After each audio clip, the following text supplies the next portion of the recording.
Chapter 16. Kyler sat on the bed in the darkness looking at Elaine's sleeping form. She was the kind of girl who just couldn't stay up late, no matter how she tried. The sight of her filled him with such tenderness and wretchedness he could hardly bear it. Since she'd promised not to ask him to sell Retribution, she'd been true to her word. No surprise there, but she hadn't even hinted. He loved her. He wasn't good enough for her. He'd always believed that you became like those you spent your time with. Maybe that was part of it. He loved all the things about her that he wasn't. Openness, purity, compassion. She was smiles and sunshine, and he belonged to the night. He wanted to be a good man, ached for it, but maybe some people were just born better than others. After that first night, he'd sworn to himself that he wouldn't kill again. He would go out and train, but he wouldn't kill. So he trained for nothing and honed abilities he'd sworn not to use. Training was a pale imitation of battle, but he would be satisfied with it. His resolution held for 6 days. Then he was down at the docks and found a pirate savagely beating a cabin boy. Kyler had only intended to separate them, but the pirate's eyes demanded death. Retribution delivered it. On the 7th night he'd been practicing simply hiding outside a midtown tavern, trying to avoid places that were likely to bring him across pimps, or thieves, or rapists, or murderers. A man had passed by who ran a circle of child pickpockets, a tyrant who kept the children in line through sheer brutality. Retribution found the man's heart before Kyler could stop himself. On the 8th night he'd been in the nobles' district, hoping to find less violence there, when he heard a nobleman beating his mistress. The night angel came in invisibly and broke both the man's arms. Kyler held Retribution in his lap, looking at Elaine. Every day he promised himself he wouldn't kill. Not ever again, and he hadn't killed for 6 nights. But part of him knew that was because he'd been lucky. The worst part of it was that he didn't feel guilty for the murders. He'd felt awful every time he'd killed for Durzo. These kills did nothing. He felt guilty only for lying. Maybe he was becoming a Hugh Gibbet. Maybe he needed killing now. Maybe he was becoming a monster. Each day he worked with Aunt May. Durzo had rarely praised Kyler, so he'd never realized how much he had learned from the old wet boy. But as Kyler spent hours with Aunt May cataloging her herbs, repacking some of them so they would be kept longer, throwing out those that had lost their potency, labeling the rest with dates and notes on their origin, he began to see how much he did know. He was nowhere near Durzo's level of proficiency, but the man had had a few centuries on him. He had to be careful, though. Aunt May used many herbs medicinally that he had used for poison. She had once set aside the roots of a silver leaf, saying they were too dangerous and that she could use only the leaves. Without thinking, he'd drawn up a chart of the lethal doses of the plant's leaves, roots, and seeds by their various preparations, whether in a tincture, a powder, a paste, or a tea, cross-referenced by body weight, sex, and age of the, he almost wrote, of the debtor, and only changed it to patient at the last second. When he looked up, Aunt May was staring at him. "I've never seen such a detailed chart," she said. "This is very impressive, Kyler." He tried to be more careful after that, but they consistently ran into the same problems. Over his career, Durzo had experimented thousands of times with all kinds of herbs. When he'd had a debtor that he could kill without a deadline, he'd tried 5 or 6 different herbs. Kyler was beginning to appreciate that Durzo had probably known more about herbs than anyone alive, though he had usually been hired to kill healthy people, so sometimes what Kyler knew was useless. One day a man came to Aunt May's shop, desperate for help. His master was dying, and 4 other psychicers had been unable to help him. Aunt May sometimes did more than midwifing, so the servant had come to her as a last resort, but Aunt May had been gone. Kyler had felt too awkward to go to the sick man's house, but after quizzing the servant, he'd made a potion. He heard later that the man recovered. It was strangely warming. He'd saved a life, just like that. Still, he felt guilty living on Aunt May's charity. He'd spent several weeks putting her shop in order because despite her gift for working with people, her organization skills were abominable. But he hadn't done anything valuable for her. He wasn't making her any money. Elaine had gotten a job as a maid, but the pay was barely enough to cover their food. Brian was getting more and more surly, muttering about freeloaders, and Kyler couldn't blame him. Kyler brushed his fingertips over Retribution. Every time he strapped the blade on, he acted as judge and executioner. The blade had become the emblem of his oath-breaking. Not tonight. Kyler put it back in its box and gathered his talent. Leapt out the window, he crossed the roofs to find Golden Hair's house, and put everything else out of his mind. He had to worry all day long. He wasn't going to ruin his nights, too. The whole family was there, asleep in their little one-room shack. Kyler turned to go, but something stopped him. The girl and her father were asleep. The mother's lips were moving. At first, Kyler thought she was dreaming, but then her eyes opened and she got out of bed. She didn't light any candles. She briefly looked out the narrow window where Kyler stood invisible. She looked afraid, so much so that he double-checked his invisibility, but her eyes weren't fixed on him. He looked behind himself, but there was nobody in the street. Goldenhair's mother shivered and knelt by the bed. Praying. Son of a bitch. Kyler was at once embarrassed and angry to witness something so personal. He wasn't sure why. He cursed silently and turned to go. 3 armed men were coming down the street. Kyler recognized 2 of them as the men who chased Goldenhair the other night. "She's a witch, I'm telling you," one of the thugs said to the man Kyler didn't recognize. "It's true, Shinga. I swear," the other said. "You're joking." The Shinga himself was checking out some thug's story about a witch? A witch? As if a witch would have tripped the men rather than killing them. Kyler heard something and looked back inside. The woman had woken her husband and both were praying now. It was odd, because from their bed there was no way they could have seen the Shinga thugs. Maybe the woman had some talent. Praying for protection, Kyler sneered, and the small mean part of him wanted to leave, let their god solve his own problems. Kyler got as far as turning his back, but he couldn't do it. "Barush," one of the thugs whispered to the Shinga. "What do we do?" The Shinga slapped the man. Sorry, the man whined. "I mean, Shinga Sniggle. What do we do?" "We kill them." Good gods, it was stunning. The Sakage here was such a bad parody of a Sakage that Kyler wanted to laugh. Except it wasn't funny. The Shinga slapped men to get their respect. In Sonaria, when Pon Drayden had looked at men with less than full approval, they wilted. And he hadn't even been the real Shinga. Kyler almost left from sheer disgust, the ineptitude. Still, one didn't need much to kill. A wet boy knew that. Oh, it made a lovely quandary, didn't it? Here he was, maybe one of the most skilled killers in the world.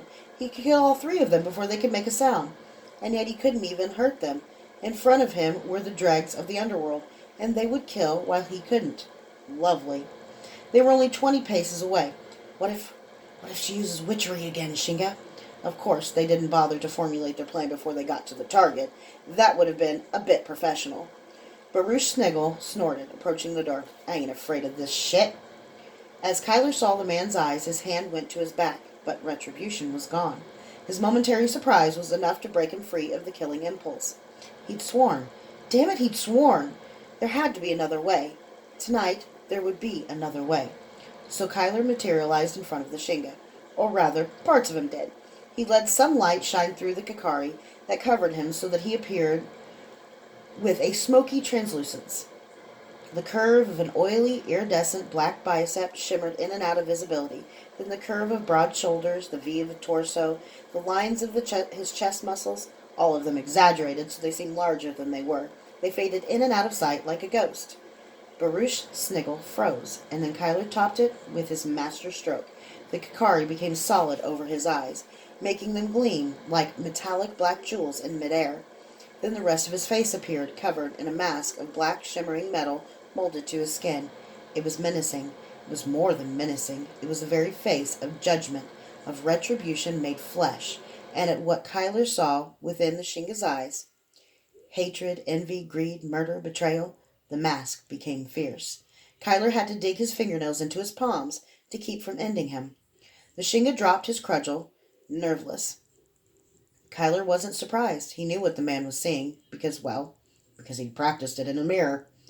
"This family," Kyler said in a voice as silky soft as a stalking cat, "is under my protection." He brought his left hand up and flexed it. With a hiss, the Kakari slid out into a long, smoky punch dagger. Low blue fire sprang up in his eyes. It was totally gratuitous. It spoiled his night vision, not to mention feeling unpleasant, but the effect was worth it. The Shinga shook, petrified, his mouth slack, and Kyler saw a stain spreading on the man's trousers and a puddle collecting round his feet. "Run," Kyler said, showing a glimpse of blue fire in his mouth. "Not going to taste anything for a week." The thugs broke and ran, dropping their weapons, but Kyler felt no satisfaction. Just when he thought he couldn't paint himself any further into a corner, he'd done so brilliantly. What had Durzo Blint told him more than a decade ago? "A threat's a promise, boy. On the streets, you can't lie about everything. You can lie about everything except your threats. An empty threat is surrender." Feeling sick, Kyler looked into the house. The woman and her husband were still kneeling by their bed, holding hands. They hadn't seen or heard anything. As Kyler looked in, though, the woman squeezed her husband's hand. "We're going to be all right," she finally said aloud. "I can tell. I feel better now." "I'm glad one of us does." Not long ago, you in this room were wives, mothers, a potter, a brewer, a seamstress, a ship captain, a glassblower, an importer, a money changer, Jarl said. This was Jarl's sixth time preaching, and it hadn't gotten easier. As he looked around at the rent girls and bashers of the Craven Dragon gathered before their shift, he saw awkwardness. They were whores now, and not by choice. Most didn't like to acknowledge that they had been anything else. It was too hard. "Not that long ago," Jarl said, "I was a bender." That lifted eyebrows, though Jarl bet they already knew he'd been a rent boy. He'd chosen the slur on purpose to show it had no power over him. Even among whores, rent boys were second class. They might be adored by the girls, but the clientele treated male prostitutes like dirt. A whore, though a whore, was still a woman, but a bender was something less than a man. That the new Shinga used to be one wasn't the kind of thing one would expect him to admit, much less announce. Not that long ago, the Sakage was primarily smuggling riot weed and tobacco and whiskey, he said. Together, Jarl and Mama Kay had set up a lot of new brothels since the invasion. Most of them barely broke even, but that wasn't the point. They'd done it to protect as many women and men as they could. The Craven Dragon, however, was one of the lucrative ones because it catered to the exotic. There was a girl named Daedra who could have been Elaine Cromwell's twin without the scars. Virginal was her gig. Her sweet mate, Calidrosa Wynn, played a Sethi pirate. There were silk-clad Ladatians and heavily cold Modanis and bell-wearing Yumuri dancing girls. "Now," Jarl said and paused, "you're whores. I'm the Shinga, and the Sakage still smuggles the same damn things. Like nothing's changed. But I'll tell you something. I've changed. I got out. I'm different. I took my second chance and did something with it, and you can too." It was the only part of the sermon Jarl thought might be a lie. He'd asked Mama Kay about it. "Why don't people argue about whether the earth is flat?" she'd asked. Jarl shrugged. "It's general knowledge." "Exactly," she said. "The things that evoke passion are the things we can't know for certain." "Ah, like the gods," Jarl said. "It doesn't matter whether you're sure everything you say is true. It matters that you passionately want to believe they're true, because then you'll be compelling. And in the end, what matters is not whether the girls believe your arguments. What matters is that they believe in you." It was the kind of thing the old Mama Kay would have said. Jarl was vaguely disappointed. She had seemed different after the coup, after Kyler had poisoned her and given her the antidote. Perhaps the pressure of looking in the face of unrelenting evil was destroying her hope. But her pragmatism had the ring of truth, so Jarl preached on. Jarl hadn't banged since he'd become Shinga. He hadn't slept with a man since he left Stefan's house the night of the invasion, but he hadn't slept with a woman either. He'd survived all his life by doing what he had to, always building his web of friends and influence, always looking to the future, where he wouldn't have to whore. That future had arrived so suddenly he didn't know what to do with it. Freedom lay useless in his hands. He didn't know how to feel. It reminded him of Harani iron bulls. He'd never seen one, of course, but it was said they captured the young calves and bound them to a stake with thick chains. By the time the iron bulls were full grown, more than 15 feet high, their mighty shoulders, they could snap the chains, but they didn't. Their handlers staked them out with thin rope. The iron bulls were too sure they couldn't get free, so they never tried. Jarl had been chained to sex and pleasing his clientele for so long that now he felt sexless. He'd never had a choice before. Most of his clients were men, but there had been women too, from the entire range of levels of attractiveness. Now that he had a choice, he couldn't make it. He couldn't have said with any certainty whether he would have preferred men or women if the life of a rent boy hadn't been forced on him. The girls at the brothels treated him differently now. They looked at him differently. They flirted. It was terrifying. Flirtation carried demands. There were appropriate and inappropriate responses to learn, and he didn't know the rules of sex outside a brothel. His regulars had always spoken of it as being unsatisfying, but then their experiences couldn't exactly be representative, or everyone would be regulars at a brothel, wouldn't they? He was losing his focus. He couldn't think about this now. Hope had to be sold as a whole package. "Of all the women in the Warrens," Jarl said, "you're the luckiest. You were lucky enough to become whores here." He shook his head. "Lucky enough to become whores? 6 months ago, Most of you would have crossed the street rather than pass a whore. Now you are whores, and I'm the Shinga, and the Sakage is still doing the same damn things. King Ursul thinks you're finished. He plans to let the winter kill off most everyone in the Warrens. He figures that by the time the food riots get going, everyone will be so weak his soldiers will have no trouble with us. He figures that the Sakage is too passive and too greedy to stop him. He plans to split us apart by offering us scraps off his table to destroy each other. The funny thing is, Jarl said, he's right. We've learned that in the spring he's bringing down another army and a few thousand colonists, all of them men. He plans to kill everyone in the Warrens except you. Again, you'll be the lucky ones. You'll be married off to whichever Caledonian buys you. Now maybe the Caledonians will change, and they'll stop with the beatings and the bedroom humiliations once you're their wives. Ursula expects that you are such cowards you'll hold on to that deceased hope. He expects that sick hope to paralyze you until it's too late, until your men are dead, your friends are scattered, and the Sakage's strength is broken. In a year, you'll start bearing sons for your new Caledonian husbands, and have the joy of watching them turn into monsters who treat their wives as their fathers treat you. It'll be normal. You'll bear daughters who will think it's normal to be kicked and spit on and forced to. Well, you know all the things that you'll be forced to do. Your daughters won't resist. They'll look to your cowardice and believe that such is a woman's lot. It'll be normal. That's what the king expects will happen, and he's been right about everything so far. Jarl had them now. He could see the horror in their eyes. Most rent girls thought only of today. They weren't stupid. They knew they couldn't work the sheets forever, but because they didn't see any good options for the future, they decided not to think about the future at all. It was too crushing. These women were in survival mode. Raising the specter of bearing their own daughters into the same life forced them to think beyond themselves, beyond today, and Jarl hadn't been lying. These women would be the best off. If he could sell the women who had the most to lose, half the battle would be won. Things have changed in the last few months for each of us, for each of you, and for me. Now I say it's time for things to change for all of us together. I say it's time for the Sakage to change. We've been at war and we've been losing. Do you know why? Because we haven't been fighting. The Caledonians want us to die, to quietly die. Well, fuck 'em. We'll fight in ways they never seen. The Caledonians are going to starve us. Fuck 'em. If we can smuggle riot weed, we can smuggle grain. They want to kill your men, we'll hide 'em. They want to conduct raids, we'll know where they're going before they do. They want to gamble, we'll cheat. They want to drink, we'll piss in their beer. What can we do? One of the girls asked. It was a planted question. He smiled. Right now, I want you to dream.